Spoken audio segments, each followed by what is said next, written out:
Welcome back to AP US History. We're talking about the politics of the 1920s leading up to the Great Depression. Under the Coolidge administration, certainly was favorable towards big business. Weren't concerned about consumers necessarily. What was good for business was good for America. So more monopolies are going to be formed. Many of the people who were working in the government were from the business ranks. They were wealthy men, and they wanted to make sure that their pot of gold was achieved at the expense probably of somebody else. Um, they rejected the idea of the federal government helping ordinary citizens, but they could help businesses. The federal law was not in the business of providing money to people. It might destroy the work ethic. So that's what conservatives felt. They felt like Hoover, when the Great Depression did hit, that communities and charities would be able to handle the poor. Unfortunately, that didn't quite work out. The conservatives appointed many judges to the Supreme Court who were conservatives, who weren't necessarily progressives. They were looking to reverse some of the rulings that had been done under the progressive period. The courts killed the child labor laws, so kids were going to be exploited again. They seemed to back businesses over unions. They invalidated the minimum wage for women. In terms of foreign policy under Harding and Coolidge, again, isolationism. We don't want to get involved with the League of Nations. We'll stay out of that. Refused to sign the Treaty of Versailles. And this is what the Republicans wanted, and that's what they'll get.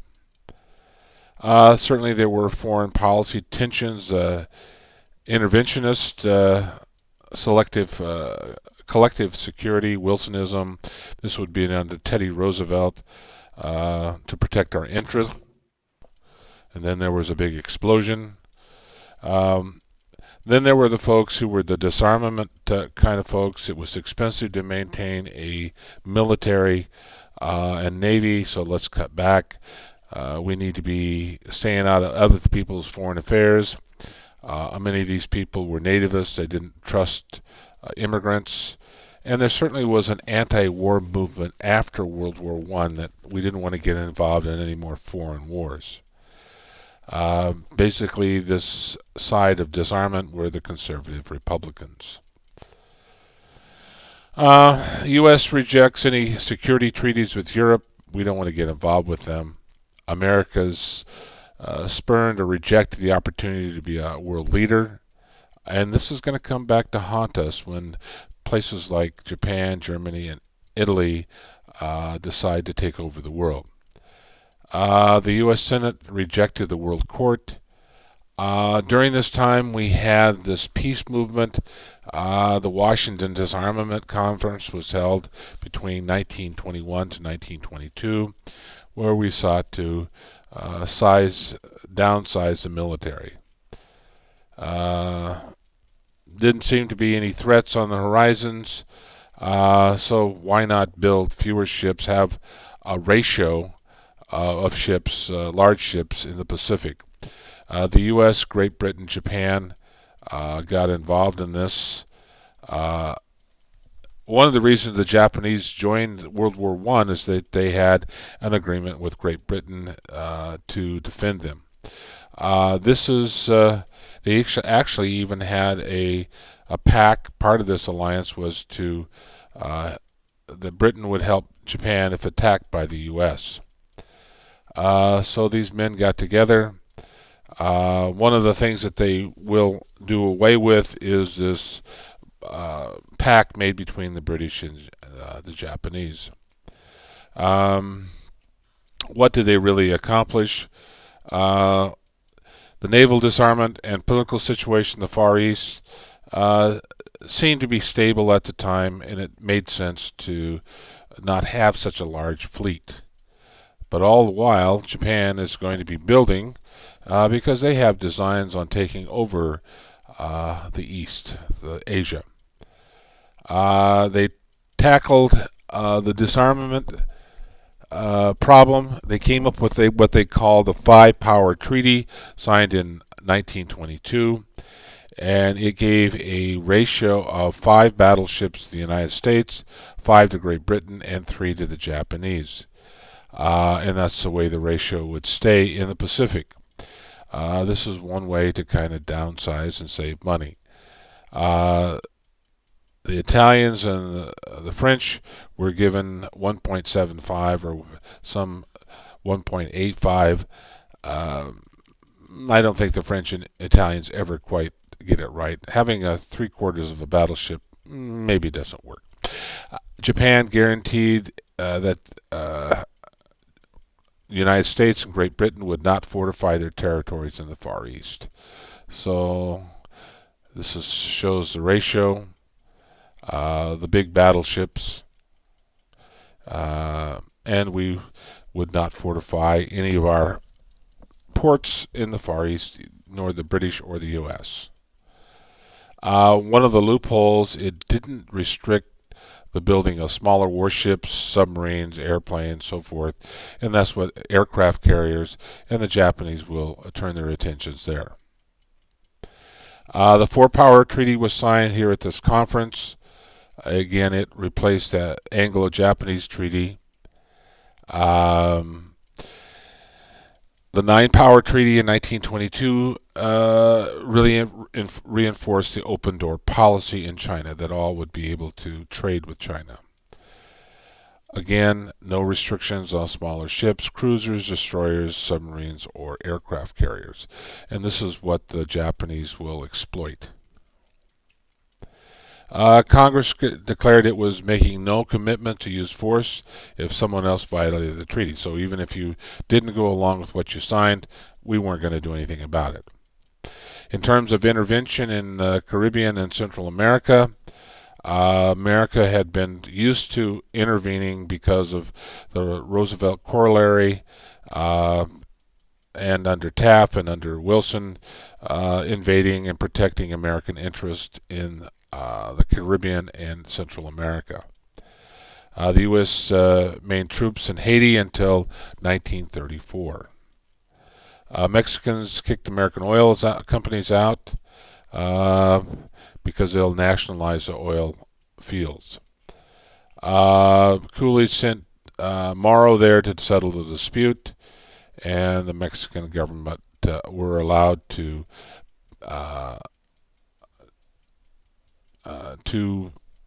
pay for and compensate the countries that had lost their investment in Mexico. The Clark Memorandum of 1928. Clark pledged that the U.S. would not intervene in Latin American affairs. This was going to be the good neighbor policy. And this is the secret word for this particular video, good neighbor policy. We just weren't going to intervene in Latin American affairs. And this really rebuked the Roosevelt Corollary idea about being the policeman of the Western Hemisphere. Nice looking, nice, mild-mannered man, again pledging that we weren't going to intervene in Latin America. Loans and reparations from World War I. We were a creditor nation. People owed us money after the war. The Europeans were a little upset because they said, well, you know, we bled on the battlefield, and maybe you should just kind of write off the debts. Although the British and the French demanded that the Germans pay theirs, but they beg for mercy from us. And sometimes that's the way things work. You beg for mercy for yourself, but show no mercy to anyone else. Coolidge said, wait a minute, you owe us some money, so pay it, and we're not canceling the debt. This shows the in the blue the whole indebtedness. These are countries that owed the U.S. from 1914 to 25. Loans given by the U.S. to European states in 1914 to this is during the war. The total debt in millions of dollars a little over a third of $1 trillion. Hyperinflation hits Germany in 1923. Their money becomes essentially worthless. People were using it as a way to start fires. There's a story of a man who took a wheelbarrow full of money to buy a loaf of bread. When he went in to negotiate the price of the bread, he came out. The money was on the sidewalk, but his wheelbarrow was gone. And so they were printing 4 and 5 million marks at a time. So the money became worthless. The Kellogg-Briand Pact in 1928 was drafted by the U.S. and France, and it said that war was illegal. Of course, there was no enforcement mechanism. It was a feel-good thing. 15 nations were dedicated to outlawing aggression and war as a tool of foreign policy. Eventually, 62 nations will sign. Unfortunately, the people who signed didn't really mean what they said. Japan and Italy and Germany will sign this, but they will show their true colors later on. The Dawes Plan was a way to restructure the loans so that Germany would be able to pay Great Britain and France, and Great Britain and France would be able to pay us. So we would give the money to Germany. They would turn around and give it to France and Germany, or France and Great Britain, and then Great Britain and France would give it back to us. Sounds like a Ponzi scheme, and it pretty much was. We didn't get any mileage out of this. If you give away and get back the same amount, you're not making too much headway. U.S. becomes enamored with credit. The stock market crash will happen in 1929, but most people never saw those signs coming. U.S. policy harbored ill will among European nations towards America because of Coolidge's refusal to forgive the debts. This shows how this whole Ponzi scheme was going to work, but it didn't work out too well in the interest of America. In terms of a legacy, there were farm problems both under Coolidge and Harding's administration. Too much surplus goods. Farmers weren't making it, and many of them lost, and their farms went bankrupt, and this will contribute to the Great Depression that will hit in 1929. No attempts were made by the president to help the farmers. Business interests operate as they saw fit. Election of 24, Coolidge is put back in office because really nothing has gone wrong during his watch. Senator Fighting Bob La Follette, member from Wisconsin, he's going to run in the Democratic Party, but he's going to lose soundly. The Socialist Party backs government ownership of railroads, but this isn't going to happen. As far as Coolidge's legacy, anti-monopolies grew, pro-farmer and union factions were a little disappointed. Pretty much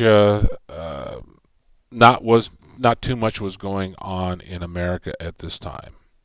This shows the improvement they were going to do under the TVA, but this never happened, and we'll talk about that when we get into FDR's administration. And we'll kind of skip through that right now, and we'll stop and